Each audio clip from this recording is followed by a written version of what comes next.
দর্শক আসসালামু আলাইকুম। শুরু করছি আজকের প্রধান সংবাদগুলো। সাথে আছি আমি ইসমাইল হোসেন। চলুন দেখে নেওয়া যাক বাংলাদেশ ও সারা বিশ্বের বর্তমানে প্রধান সংবাদ। আওয়ামী লীগের শেষ 5 বছরে 16,000-এর বেশি খুন।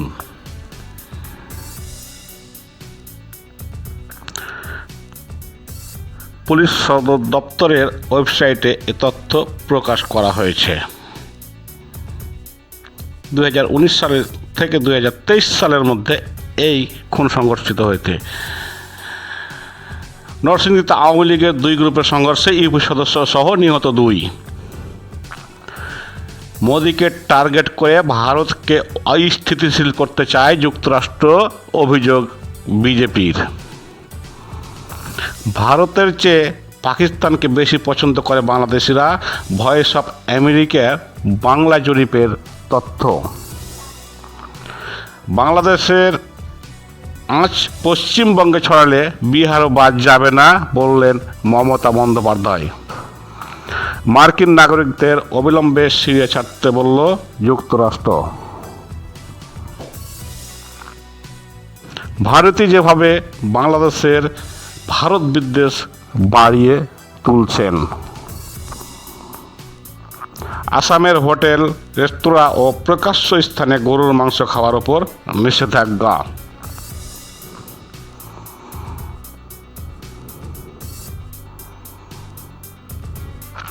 পঞ্চগড়ে বিএসএফের গুলিতে বাংলাদেশি নিহত।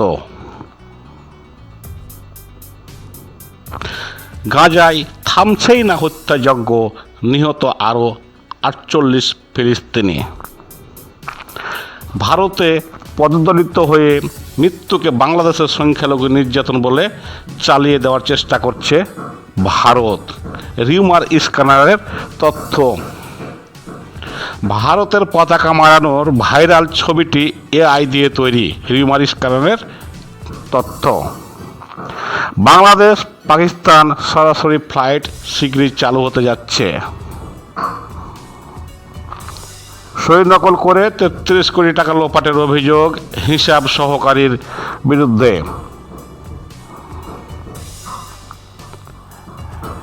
এ ঘটনা 2019 সালের। চিন্ময় কৃষ্ণের গ্রেপ্তারে বিজেপি নেত্রী হেমা মালিনীর ক্ষোভ। ফ্যাসিস্ট আওয়ামী লীগ ছিল গণতন্ত্রের ভয়ঙ্কর শত্রু বললেন তারেক রহমান। পৃথিবীর কম দামের পণ্য শেষ হয়ে যায়, কিন্তু লাইন শেষ হয় না। শেষে খালি হাতে ফিরে যেতে হয় লাইনে দাঁড়িয়ে থাকা লোকজনদের। ধর্মীয় নেতাদের সঙ্গে প্রধান উপদেষ্টার বৈঠক। সবার শপথ, আমরা সবাই এক পরিবার। ইউরোপীয় ইউনিয়নের 28 দূতের সঙ্গে প্রধান উপদেষ্টার সাক্ষাৎ আগামী সোমবার। মামলায় নাম থাকলেই গ্রেপ্তার নয় বললেন পুলিশ প্রধান। খাদ্যমূল্য স্ফীতি 14% ছুঁই ছুঁই। শেখ হাসিনার বিদ্বেষমূলক বক্তব্য প্রচারে নিষেধাজ্ঞা ট্রাইব্যুনালের। বাংলাদেশের সার্বভৌমত্ব কোনো ধরনের হুমকির মধ্যে নেই বলে জানালেন স্বরাষ্ট্র উপদেষ্টা। লেবাননে হিজবুল্লাহ ইসরায়েলের মধ্যে ভঙ্গুর যুদ্ধবিরতি চলছে জানালেন ব্লিংকেন। ভারতের ষড়যন্ত্র রুখবেই বাংলাদেশ, ডক্টর মোহাম্মদ ইউনূসের নেতৃত্বে। দিনাজপুরে বাস ও ট্রাক সংঘর্ষে নিহত 4। বাংলাদেশের 1 ইঞ্চি মাটিও কাউকে ছেড়ে দেব না, এ শপথ জামাতের আমিরের। চট্টগ্রামে আইনজীবী হত্যার মাধ্যমে রক্তের হোলি খেলায় ফাঁদ পাতা হয়েছিল অভিযোগ।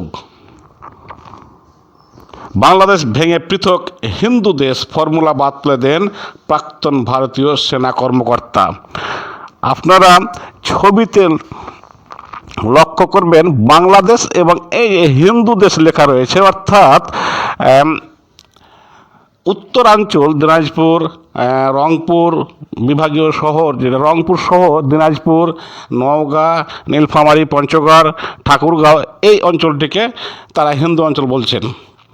আদানির অনিয়ম খুঁজলে মোদির দুর্নীতিও বের হবে, রাহুল গান্ধী বললেন। তথ্য পেলেই তা শেয়ার করা নিয়ে বাইতুল মোকাররম মসজিদের ইমাম বললেন, তথ্য পেলে শেয়ার করা ঠিক হবে না, তা যাচাই করার আগে। পুলিশের ফিরছেন চাকরিচ্যুতরা, শীর্ষস্থানীয় পদে ফের চুক্তিভিত্তিক নিয়োগ। পাহাড় হ্রদের রাঙ্গামাটিতে মুগ্ধতা ছড়াচ্ছে আসাম বস্তি কাপ্তাই সড়ক। ভারতের মুসলিমদের কাছে ফ্ল্যাট বেচায় বিক্ষোভ, ফেরত নিতে চায় ফ্ল্যাট। যশোর বাড়িনগর বাজারে সড়ক দুর্ঘটনায় নিহত 1 আহত 2। সড়ক দুর্ঘটনা যেন থামছেই না। লেবানন থেকে দেশে ফিরলেন আরও 105 বাংলাদেশি। আজ বায়ু দূষণের তালিকায় শীর্ষে ঢাকা, দ্বিতীয় হো চি মিন। গতকাল শুক্রবারের রিপোর্ট। ছাত্র জনতার ওপর হামলা, বঙ্গবন্ধু মৎস্যজীবী পরিষদের সভাপতিকে গ্রেপ্তার।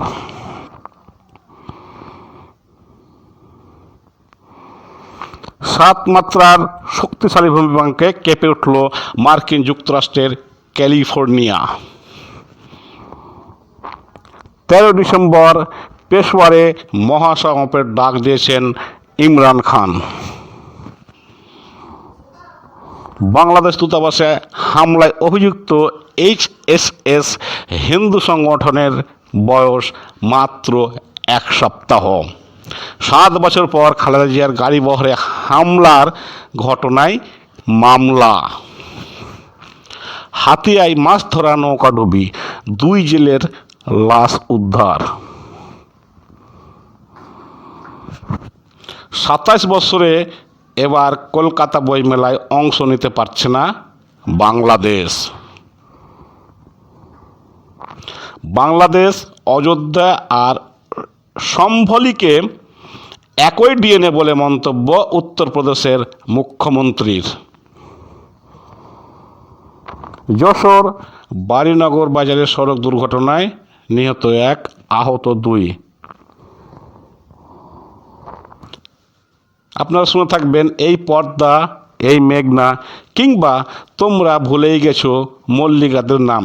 সেই গানগুলোর জনক বিখ্যাত সাহিত্যিক, অধ্যাপক এবং শিক্ষাবিদ অধ্যাপক আবু জাফর ইন্তেকাল করেছেন গতকাল।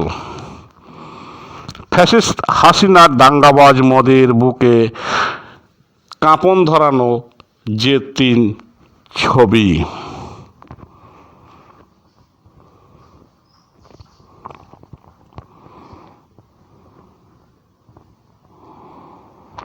বাংলাদেশ ইস্যুতে কর্ণাটকের সাবেক উপমুখ্যমন্ত্রীর বিরুদ্ধে মামলা করেছে ভারতের আদালত।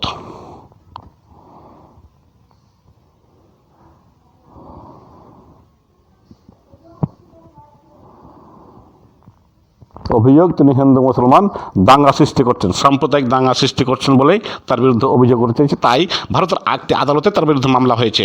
বাংলাদেশের বিরুদ্ধে মিথ্যাচার বন্ধ করতে ভারতের প্রতি আহ্বান জানালেন কর্নেল ওলি। রাজনীতির চ্যালেঞ্জ, নিজেদের সংস্কার করা, মন্তব্য ডক্টর মঈন এর।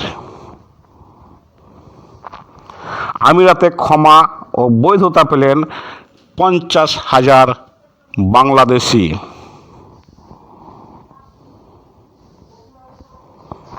স্ত্রীর ভারতীয় শাড়ি পরিয়ে প্রতিবাদ জানালেন বিএনপি নেতা রিজভী আহমেদ। তুলসী গ্যাওয়ার্ডকে নিয়ে রুদ্ধতার বৈঠকের আহ্বান 100 সাবেক মার্কিন কর্মকর্তার। দর্শক, আজকের সংবাদ এই পর্যন্ত। আমাদের পরবর্তী সংবাদ পেতে এই চ্যানেলটি সাবস্ক্রাইব, ফলো করে পাশে থাকুন এবং লাইক, কমেন্ট করে আমাদের উৎসাহ প্রদান করুন। আল্লাহ হাফিজ। আসসালামু আলাইকুম রহমতুল্লাহ।